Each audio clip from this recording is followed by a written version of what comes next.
निरंजन अलख निरंजन ओम अलख निरंजन।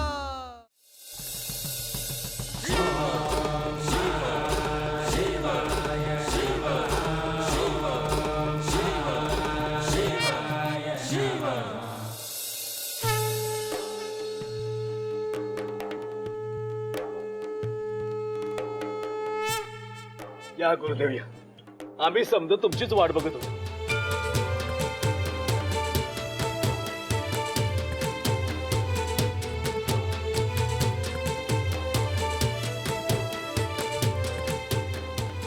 शुभम भवतु।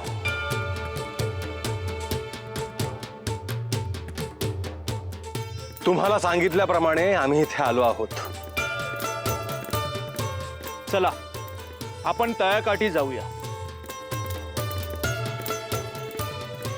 तिकडे कशा पाहिजे जायचे? अगं मीना, आम्ही सांगितलं नव्हतं का हे साधू बुवा आपलं तळ चांगलं करणार आहेत ते? अहो काय बोलता तुम्ही पंचबाई?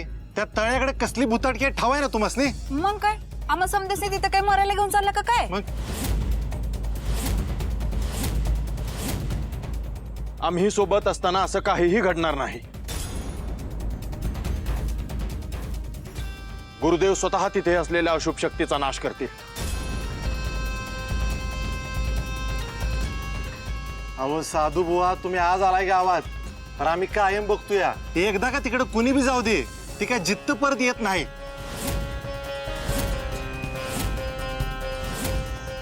अरे दासू, गुरुदेवांपुढे ती भुताटकी काहीच नाही। अरे त्यांना बघून समजा पळून जाते बघ ते। अहो पंच, खरंच तसं घडेल ना? नाहीतर उगाच गावावर काय तर बिलामती यायची। चिंता करू नका, तुम्हाला वचन दिल्याप्रमाणे त्या तळ्यातलं पाणी शुद्ध होईल आणि त्यातून ह्या गावाचं भलंच होईल। साधू बुवा, पर काही विपरीत घडलं तर त्याला कोण जबाबदार असेल? नाही म्हणजे 4 दिवसानंतर तुम्ही जेव्हा हितनं जाल आणि तुमच्या माघारी हिथं जर का काही विपरीत घडलं म्हणजे? गुरुदेवांनी एकदा अशुभ शक्तींसाठी बंधन घातले की तिथे पुन्हा कुठलीही अशुभ शक्ती बाधा करत नाही। साधू बुवा, आमचा तुमच्यावर लई विश्वास आहे। वही देवा, ये दासू, तू आणि तुझी बायको जरा गप राखी। का उगीच चांगल्या कामांमध्ये पडताय रे? हा? साधू बुवा आपल्या भल्याचंच बघायला लागलेत। आता आम्हाला काय गावचं भलं न गाय वे पंचबाई? पर म्या काय म्हणतो, आपण तरी का म्हणून या साधू बुवांवर विश्वास ठेवायचा?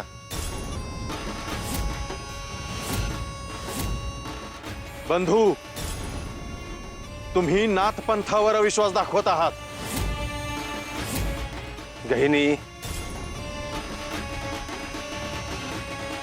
आपण त्यांच्या हितासाठी जे कार्य करतो आहोत ते प्रत्यक्षात घडल्याशिवाय त्यांना विश्वास बसणार नाही।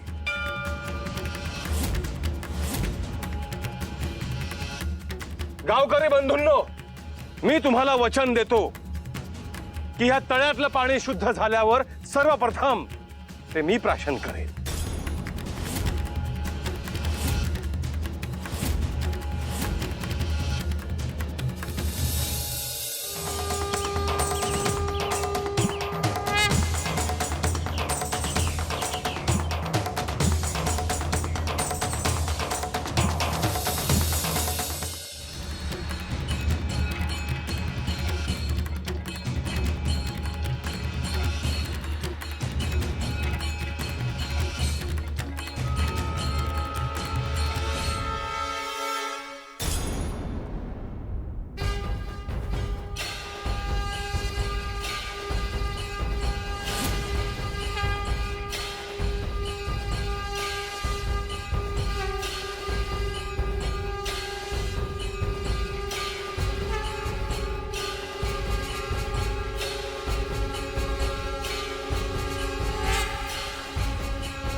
निरंजन.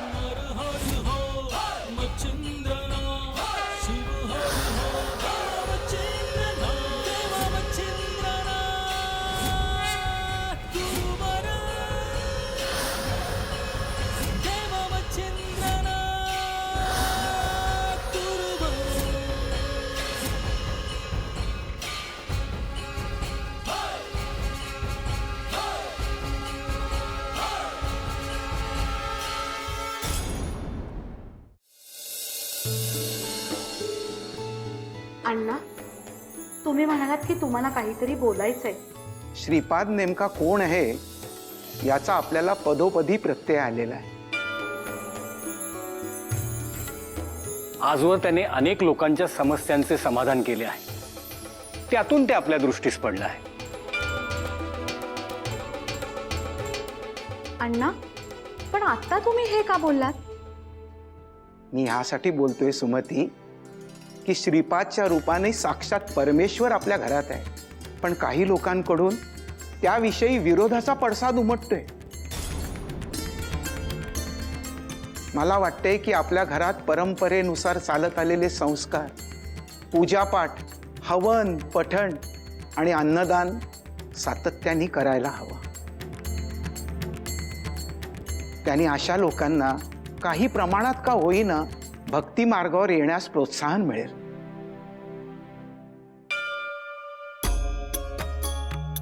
पण बोपण्णा, आपण या गोष्टी आजवर करतच आलो आहोत. पण हे अखंडपणे घडायला हवं. श्रीपाद, ह्या बाबतीत तुझं काय म्हणणं आहे हे मी विचारणं योग्य नाही, पण मला काय वाटतं ते मी बोललो. कुठल्याही भीतीमुळे हे करणं योग्य नाही. मुळात तुम्ही अशा गोष्टींची भीती बाळगू नका. शुभ आणि अशुभाचा, चांगल्याचा आणि वाईटाचा खेळ हा आधी काळापासून सुरू आहे आणि तो अनंत काळापर्यंत चालूच राहील.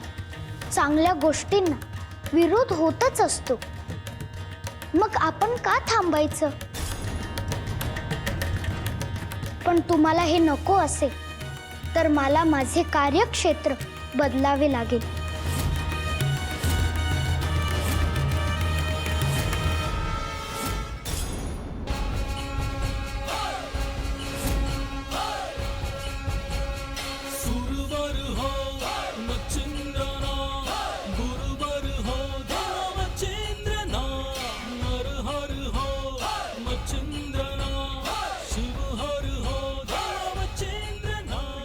त्या तळ्यातलं पाणी आता शुद्ध झालं आहे, परंतु तुम्हाला त्याचा प्रत्यय हवा असेल, होय ना?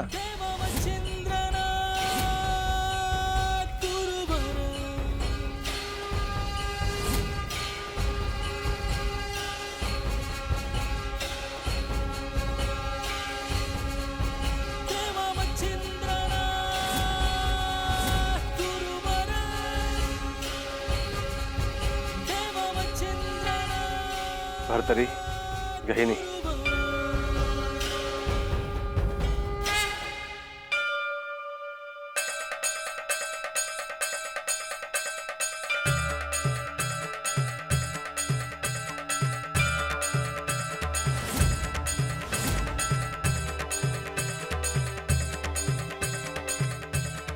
ते तळ पूर्णपणे शुद्ध झालं आहे. त्यामुळे तुमचं दैनंदिन जीवन सुखमय होणार आहे.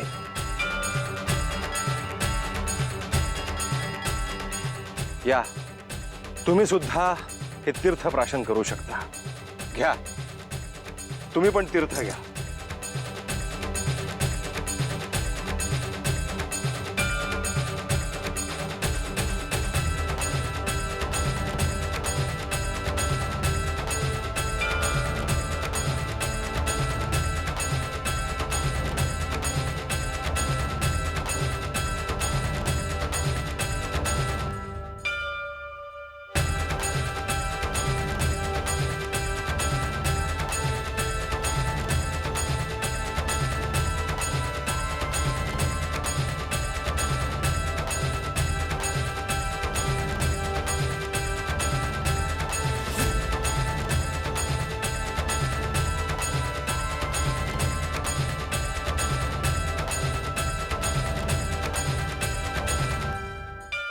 गुरुदेव आमचा तुमच्यावर पुरा भरवसा होता,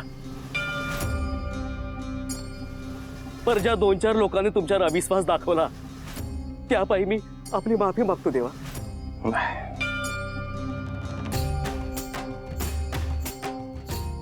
देवा, तुमचं समद्या गावावर लई उपकार झालं बघा. आम्ही प्रभू रामरायाकडे जे मागितलं ते आम्हाला तुमच्या रूपात मिळालं बघा.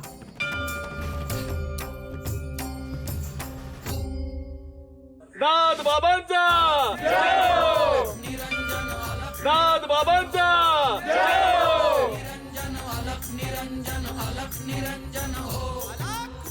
शुभम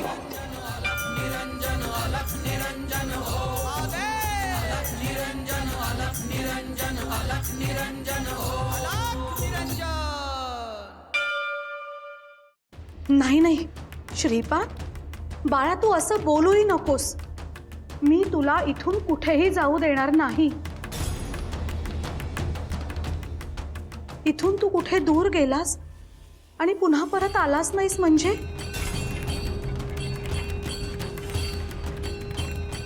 बोपण्णा, मला वाटतं तुम्ही आणि श्रीपाद म्हणता त्या दोन्ही गोष्टी आपण साध्य करू शकतो. हो ना, आपल्याकडे येणाऱ्या प्रत्येकाच्या अन्नदानाची व्यवस्था मी करेन. आजपर्यंत आपल्या घरातून कोणीही कधीही विनमुख केलेलं नाही. हां, आता थोडं मोठ्या प्रमाणात अन्नदान करावं लागेल इतकंच. बाहेर गावाहून येणाऱ्या लोकांना मला भेटलं पाहिजे. बंगारप्पा सारखे माणसं शरण येतील, पण त्याला काही काळ जावा लागतो. तुमची इच्छा आहे ना, मग तुम्ही अन्नदान करा. त्यासाठी काही कमी पडणार नाही, हा माझा शब्द आहे.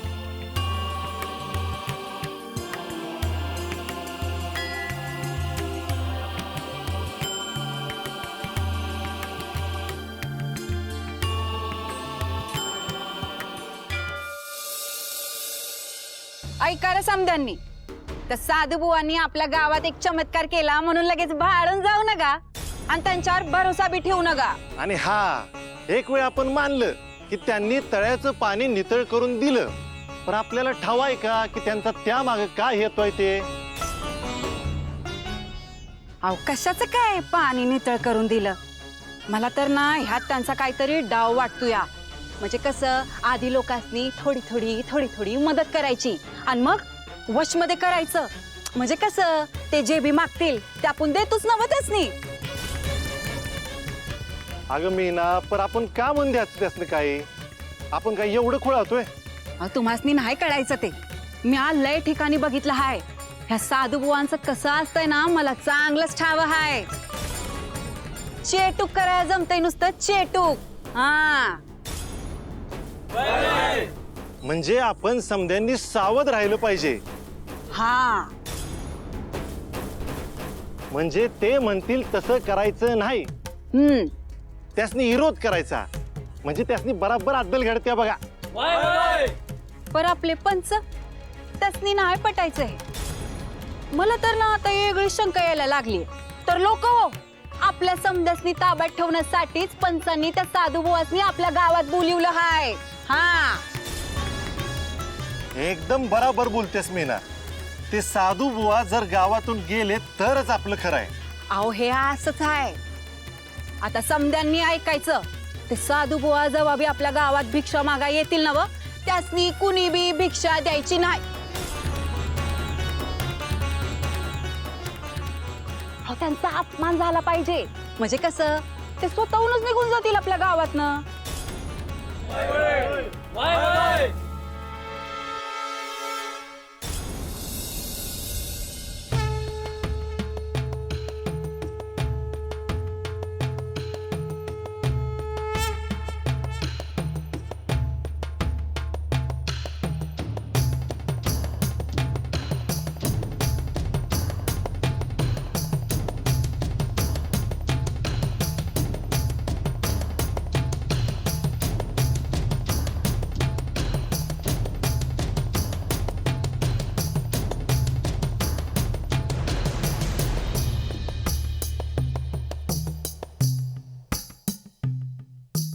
शुभम भवतु.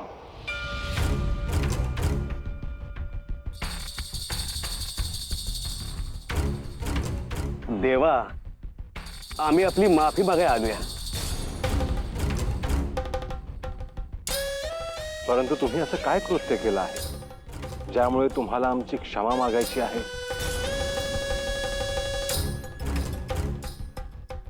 तुम्ही आमच्या गावासाठी एवढं केलं. ज्या गावात प्यायच्या पाण्याची अडचण होती त्या गावाला तुम्ही पाणी मिळवून दिलं. आमच्या गावातल्या काही लोकांनी आपला अपमान केला, आपल्याला आडवं बोलले, त्याबद्दल आम्हाला आपली माफी मागायची आहे. आम्हाला ठावं आहे, घडून गेल्यावर माफी मागून काय उपयोग नाही.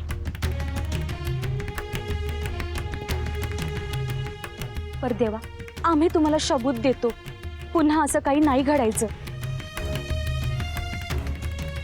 पर या समध्यामुळे नाराज होऊन आपण कुठं जाऊ नका. आमच्या या राज्याला, इथल्या लोकांना आपल्या किरपेची गरज आहे देवा. असं काहीही होणार नाही पंच. या पृथ्वीवर आम्ही सर्वत्र भ्रमण करत असतो आणि प्रत्येक ठिकाणी अशा वृत्तीची लोक आम्हाला भेटतच राहतात. प्रत्येकाच्या मनामध्ये सारखाच भाव असेल असं गरजेचं नाही. तो त्यांच्या स्वभावाचा दोष आहे.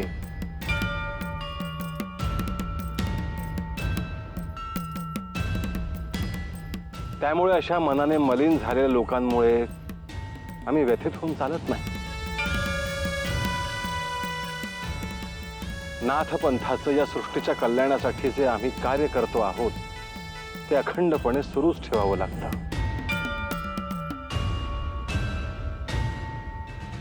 गुरुदेवांनी तुम्हाला सांगितलं त्याप्रमाणे जोपर्यंत तुमच्या अडचणी दूर होत नाहीत तोपर्यंत आम्ही इथून जाणार नाही. आणि जे कोणी इतर अज्ञानी लोक आहेत त्यांना देखील गुरुदेव योग्य मार्गावर आणतील.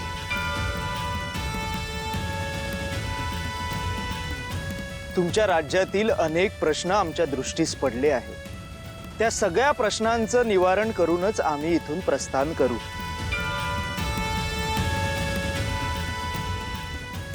तुम्ही इच्छिला आहे तसंच रामराज्य इथे येईल. इथले लोक गुण्या गोविंदाने राहतील. तुमच्या भागामध्ये जी 100 गावं आहेत त्या गावांमधली नदी, नाले, ओढे हे पाण्याने भरून वाहतील.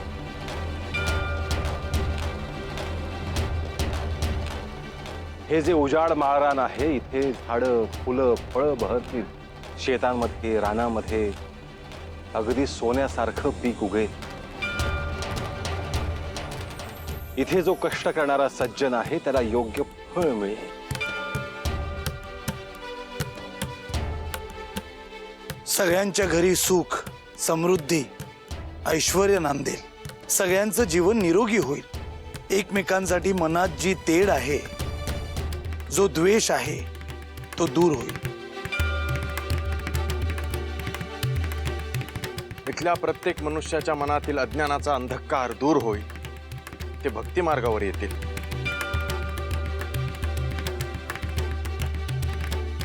मनुष्यासोबतच इथल्या मुक्या जीवांनाही आधार मिळेल. त्यांच्या अन्न पाण्यासाठी योग्य ती सोय पाहिली जाईल. त्यांना आनंदाने बागडण्यासाठी इथली वनं भयमुक्त केली जातील.